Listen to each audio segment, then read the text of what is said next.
সবচাইতে মস্ত বড় একজন গায়ক ছিল, কবি ছিল, নাম তার লাবিদ। লাবিদ বলল, এরকম কিতাব আমরাও রচনা করতে পারি। কি পারো, কি পারো, কি পারো? আমরাও কোরআন শরীফ রচনা করতে পারি। কোরআন শরীফ রচনা করতে গেলে লাবিদ যখন নবীজির কাছে যখন বলা হয়, ইয়া রাসূলুল্লাহ, হাবিবাল্লাহ, হুজুর, কোরআন শরীফ আমরা রচনা করব, আমি রচনা করব। আল্লাহ রাব্বুল আলামিনের কাছে প্রার্থনা করলেন, আল্লাহ দয়ার নবী নামাজ আদায় করে আল্লাহর কাছে প্রার্থনা করলেন, আল্লাহ আমি জানি যে এটা আল্লাহ পাকের পক্ষ থেকে একটা সংবিধান আল্লাহ রাব্বুল আলামিন আপনি নাজিল করেছেন, এই কিতাবের নামটাও আপনি দিয়েছেন। ওগো আমার আল্লাহ, আপনার কাছে বলেন, আমার কাছে লাবিদ চ্যালেঞ্জের মোকাবেলা করেছে, চ্যালেঞ্জ করেছে, এই কোরআনের মতো একটা সূরা নাকি সে বর্ণনা করবে। আল্লাহ আমি লাবিদের কাছে কোন একটা সূরা দান করব? আল্লাহ রাব্বুল আলামিন জিবরাইলের মাধ্যমে ওহী নাযিল করলেন। নবীজি নিজের মন গড়া কোনো কথা বলেন না, নবীজি যেগুলো কথা বলেন সমস্ত কথাগুলো আমার আল্লাহ পাকের পক্ষ থেকে ওহী ভিত্তিক কথা বলেন। জোরে কান মারহাবা। আল্লাহ রাব্বুল আলামিন সূরা নজমের মধ্যে ইরশাদ করেন, গোটা বিশ্ববাসীর কাছে জানায়া দিলেন, মা ইয়ানতিকু আনিল হাওয়া হুয়া ইল্লা ওয়াহয়ু ইউহা।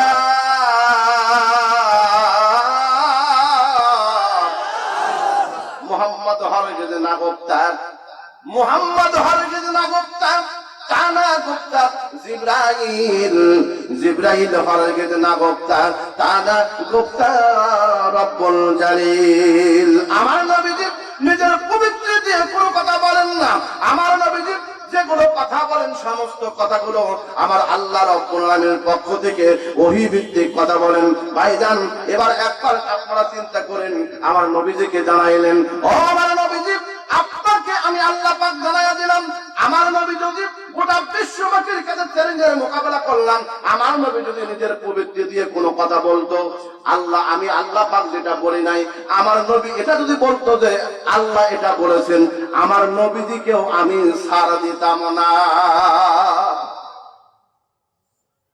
এই কিতাবের মধ্যে কেন সন্দেহ নাই? আল্লাহ পাক নবীজিকে বললেন, ওগো নবীজি, আপনি জেনে রাখেন গোটা বিশ্ববাসীর কাছে আমি আল্লাহ রাব্বুল আলামিন আপনাকে পবিত্র রাখলাম। ওয়ালাউ তাকাওয়ালা আলাইনা বাদাল আকাওয়িল লা আখাযনা মিনহু বিল ইয়ামিন সুম্মা লাকাতআনা মিনহুল ওয়াতিন।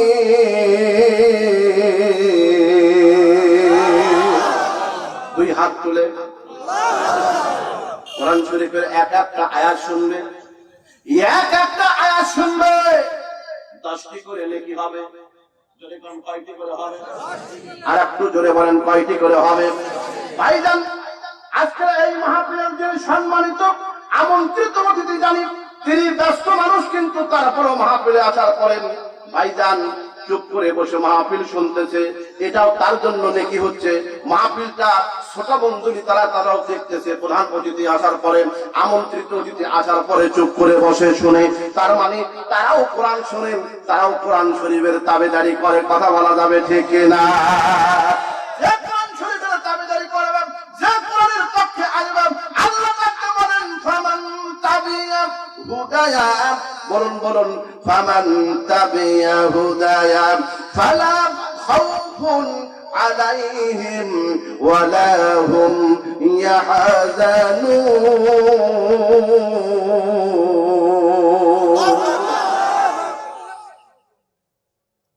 যারা এই কোরআনের তাবেদারি করবে, আনুগত্য যে করবে, অনুসরণ যে করবে, তাদের কোন দুনিয়াতে এবং আখিরাতে ভয় আর চিন্তা। আমরা কোরআন মানতে রাজি আছি না নাই? কোরআন শুনতে রাজি আছি না নাই? হাত তুলে দেখান, আছি না নাই? হাত নামান। এক আয়াত মানবো আর এক আয়াত মানবো না, তাই নাকি? এটা তো মাথার কথা। চুরি করলে হাত করে দিতে হবে, জিনা করলে, জিনাকারী পুরুষ যদি হয় বিবাহিত যদি হয় তার রজম দিয়ে হত্যা করতে হবে। যদি সে চোর হয় তাহলে এই চোরের মগরা পর্যন্ত হাত করে দিতে হবে। এই বিধানটা আমার আল্লাহ রাব্বুল আলামিন দিয়েছেন। এখন যেখানে কোরআন শরীফের আয়াতটা জিনার আয়াত এসেছে, চুরি করার বিধান এসেছে, ওই জায়গায় আমরা গিয়ে যদি না মানি, যেখানে গিয়ে সুন্নত আমল আছে, খাওয়ার পরে মিষ্টি খাওয়া সুন্নাত, খাদ্য খাওয়ার পরে মিষ্টি খাওয়া সুন্নাত, এই সুন্নাত মানবো, কিন্তু জিনা করলে তার বিচার আমরা সমাজে করতে দিব না। আখিরি জামানার নবী বলেন এমন একটি জামানা ছিল বনি ইসরাইলের লোকেরা রাতের বেলা দিনের বেলা যে অবস্থার মধ্যে যদি কোনো চুরি করত, জিনা করত, তৎক্ষণাৎ সেগুলোকে গোপন রেখে দিত। আল্লাহর হাবিব বলেন এমন একটা জামানা আসবে বনি ইসরাইল যে হবে ধ্বংসপ্রাপ্ত হয়েছে, আমার জামানার লোকেরা এরকম করে ধ্বংসপ্রাপ্ত হবে।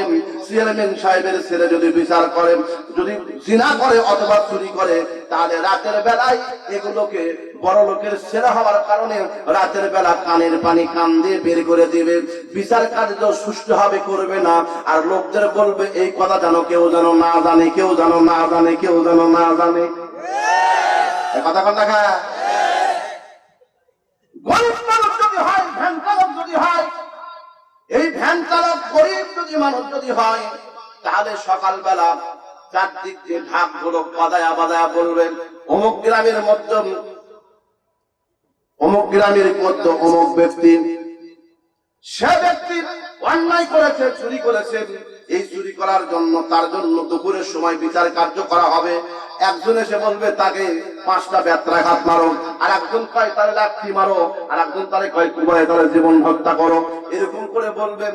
বন্ধুবান, আজকে গরিব লোকের উপর অত্যাচার করা হয়, কিন্তু বড় লোকেরা রাতের বেলা বিচার করে এগুলো কানের পানি কানের মধ্যে দিয়ে যায়।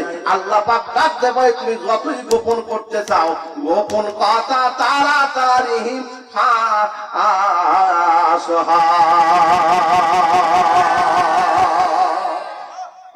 কথা কন ঠিক কিনা? গোপন কথা তাড়াতাড়ি করে ফাঁস হবে।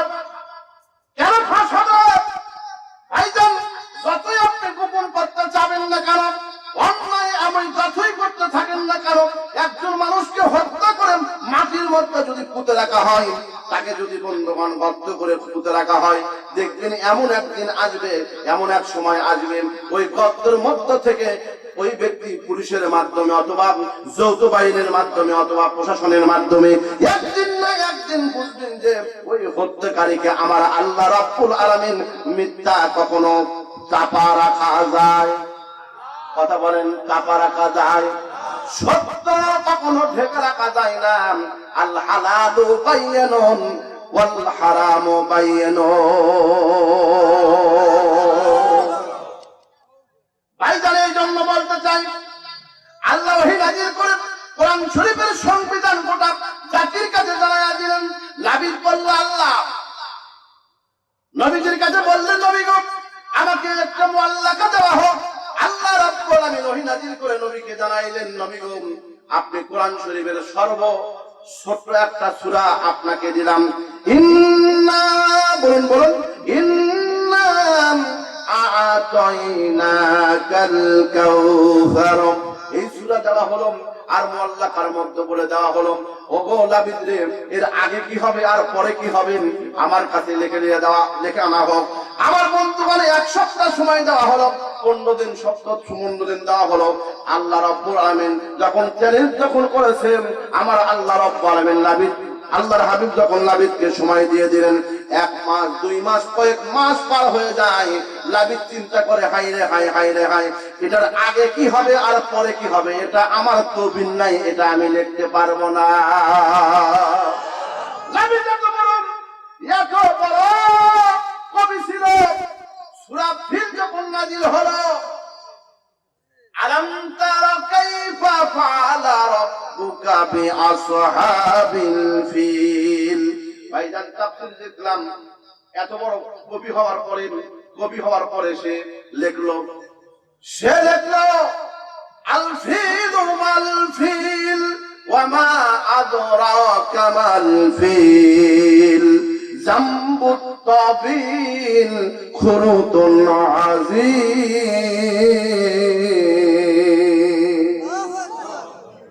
এত বড় কবি হাতি দিয়ে সে রচনা করলো, কবিতা লিখলো, কিন্তু কোরআন শরীফের কথা আর এই লেখা কিতাবের কথা কি এক? কথা বলেন এক? দেখো ইন্না আতাইনাকাল কাউসার, এর আগে কি হবে পরে কি হবে? লাবিদ বলল, কয়েক মাস পর হওয়ার পরে নবীজির কাছে এসে বললেন, ইয়া রাসূলুল্লাহ, হাবিবাল্লাহ, হুজুর, কোরআন শরীফের এর আয়াতের আগে কি হবে আর পরে কি হবে এটা আমি জানি না, তবে একটা জিনিস জানিস, লাইসা হাযা মিন কালামুল বাশার। এটা এমন একটি কিতাব যে কিতাব মানুষের রচনা করা কিতাব না, এটা একমাত্র কেবলমাত্র ইন হুয়া ইল্লা যিকরুন লিল আলামিন।